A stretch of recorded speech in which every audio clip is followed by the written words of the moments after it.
జయశంకర్ భూపాలపల్లి జిల్లాలో విషాదం చోటు చేసుకుంది. జిల్లా కేంద్రంలోని జవహర్ కాలనీలో కోతుల దాడిలో గాయపడ్డ వ్యక్తి చికిత్స పొందుతూ చనిపోయాడు. కాలనీకి చెందిన హరికృష్ణ ఇంటికి వెళ్తూ ఉండగా ఒక్కసారిగా కోతుల గుంపు దాడి చేసి తీవ్రంగా గాయపరిచాయి. స్థానికులు వెంటనే కోతులను తరిమి గాయపడ్డ హరికృష్ణను ఆసుపత్రికి తరలించారు. పరిస్థితి విషమించడంతో వరంగల్ ఎంజీఎంకు షిఫ్ట్ చేశారు. అక్కడ చికిత్స పొందుతూ హరికృష్ణ చనిపోయాడు. కోతుల గుంపు చిన్న పెద్ద అనే తేడా లేకుండా దాడులు చేస్తున్నాయంటున్నారు స్థానికులు. కోతుల సమస్యను పరిష్కరించాలని మున్సిపల్ అధికారులకు ఎన్నిసార్లు ఫిర్యాదు చేసినా పట్టించుకోవట్లేదని ఫైర్ అవుతున్నారు. ఇప్పటికైనా కోతులను పట్టుకొని అడవుల్లో వదిలిపెట్టాలని కోరుతున్నారు స్థానికులు.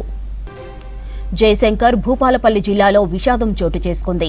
జిల్లా కేంద్రంలోని జవహర్ కాలనీలో కోతుల దాడిలో గాయపడ్డ వ్యక్తి చికిత్స పొందుతూ చనిపోయాడు. కాలనీకి చెందిన హరికృష్ణ ఇంటికి వెళ్తూ ఉండగా ఒక్కసారిగా కోతుల గుంపు దాడి చేసి తీవ్రంగా గాయపరిచాయి. స్థానికులు వెంటనే కోతులను తరిమి గాయపడ్డ హరికృష్ణను ఆసుపత్రికి తరలించారు. పరిస్థితి విషమించడంతో వరంగల్ ఎంజీఎంకు షిఫ్ట్ చేశారు. అక్కడ చికిత్స పొందుతూ హరికృష్ణ చనిపోయాడు. ఇక కోతుల గుంపు చిన్న పెద్ద అనే తేడా లేకుండా దాడులు చేస్తున్నాయంటున్నారు స్థానికులు.